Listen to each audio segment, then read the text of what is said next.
Audio presents Their Eyes Were Watching God by Zora Neale Hurston, performed by Ruby G.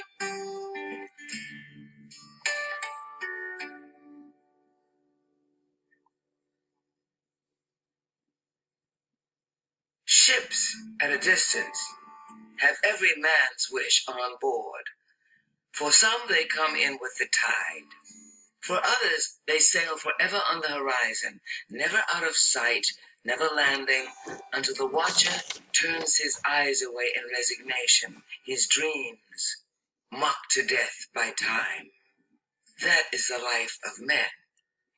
Now, women forget all those things they don't want to remember, and remember everything they don't want to forget. The dream is the truth. Then they act and do things accordingly. So the beginning of this was a woman, and she had come back from burying the dead. Not the dead of sick and ailing, with friends at the pillow and the feet. She had come back from the sodden and the bloated, the sudden dead, their eyes flung wide open in judgment. The people all saw her come, because it was sundown. The sun was gone, but he had left his footprints in the sky. It was the time for sitting on porches beside the road. It was the time to hear things and talk. These sitters had been tongueless, earless, eyeless conveniences all day long. Mules and other brutes had occupied their skins. But now the sun and the boss man were gone, so the skins felt powerful and human. They became lords of sounds and lesser things. They passed nations through their mouths. They sat in judgment. Seeing the woman as she was made them remember the envy they had stored up from other times. So they chewed up the back parts of their minds and swallowed with relish.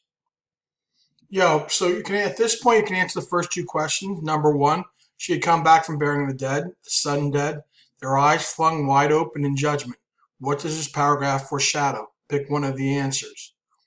And then number two, when Hurston writes, they sat in judgment about the townspeople, what is she really saying about them? So answer those two questions, and then we're going to continue reading. They made burning statements with questions and killing tools out of laughs. It was mass cruelty, a mood come alive. Words walking without masters, walking all together like harmony in a song. What's she doing coming back here in them overalls? Can't she find no dress to put on? Where's that blue satin dress she left here in? Where all that money her husband took and died and left her? What that old 40-year-old woman doing with her hair swinging down her back like some young gal? Where she left that young lad of a boy she went off here with, thought she was gonna marry. Where he left her? Well, what he done with all her money? I bet you off with some gal so young she ain't even got no hairs. Why she don't stay in her class? When she got to where they were, she turned her face on the bandolog and spoke. They scrambled a noisy, "Good evening," and left their mouths setting open and their ears full of hope. Her speech was pleasant enough, but she kept walking straight onto her gate. The porch couldn't talk for looking. The men noticed her firm buttocks, like she had grapefruits in her hip pockets, the great rope of black hair swinging to her waist and unraveling in the wind like a plume. Then her pugnacious breasts trying to bore holes in her shirt. They, the men, were saving with the mind what they lost with the eye. The women took the faded shirt and muddy overalls and laid them away for remembrance. It was a weapon against her strength, and if it turned out of no significance, still it was a hope that she might fall to their level someday. So you can answer questions 3 and 4 now. Number 3, what was unusual about Janie Mae's appearance as she returned to Eatonville? And question number 4, what do the men of the town think about Janie, and how does the reader know this? And we're going to keep going. But nobody moved, nobody spoke. Nobody even thought to swallow spit until her gate slammed behind her. Pearl Stone opened her mouth and laughed real hard because she didn't know what else to do. She fell all over Mrs. Sumpkins while she laughed, and Mrs. Sumpkins snorted violently and sucked her teeth. Y'all let her worry. You ain't like me. I ain't got her to study about. If she ain't got manners enough to stop and let folks know how she been making out, let her go on. She ain't even worth talking after, Lulu Moss drawled through her nose. She sits high, but she looks low. That's what I say about these old women running after young boys. Phoebe.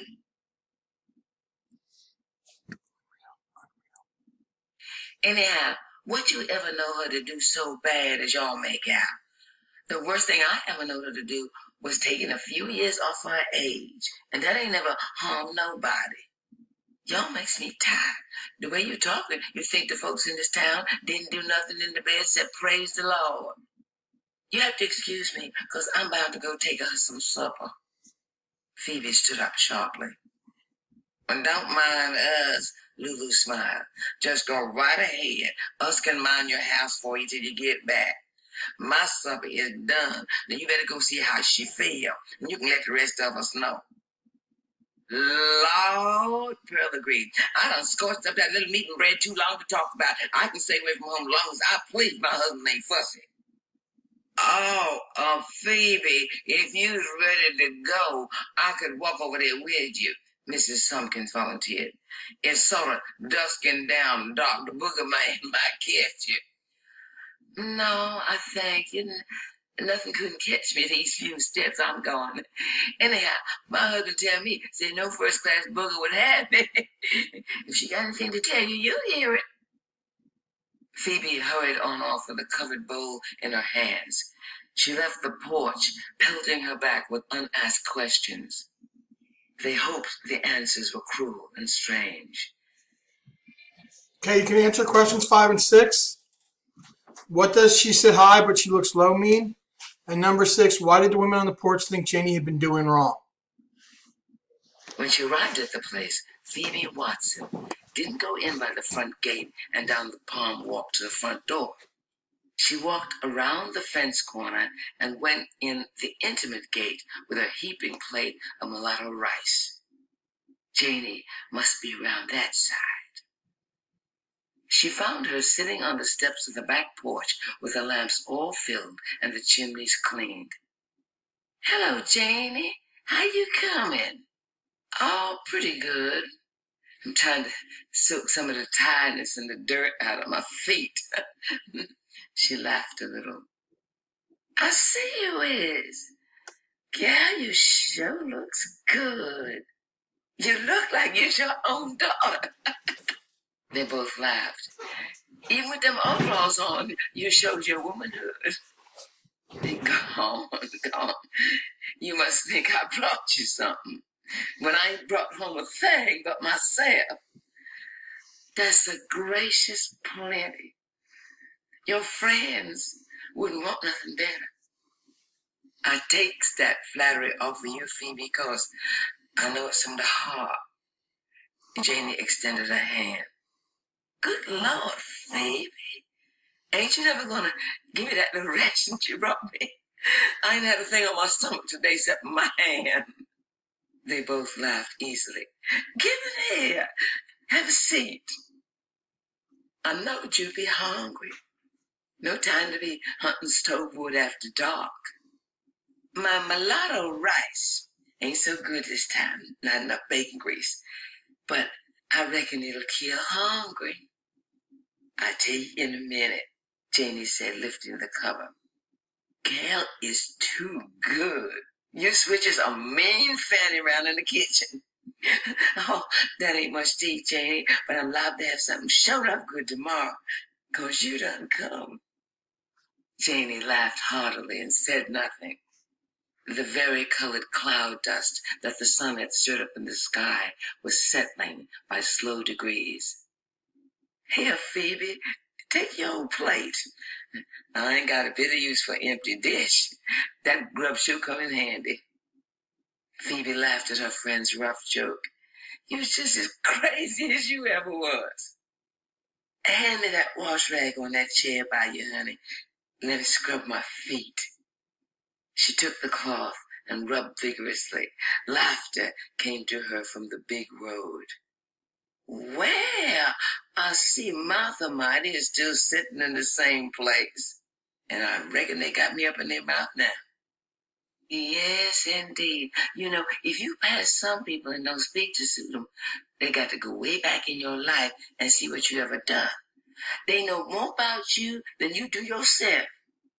And envious heart makes a treacherous ear. They done heard about you just what they hoped done happen. Man, God don't think no more about them than I do. There's a lost ball in the high grass. Yo, you can answer question number 7. Does the women's gossip bother Janie? Okay.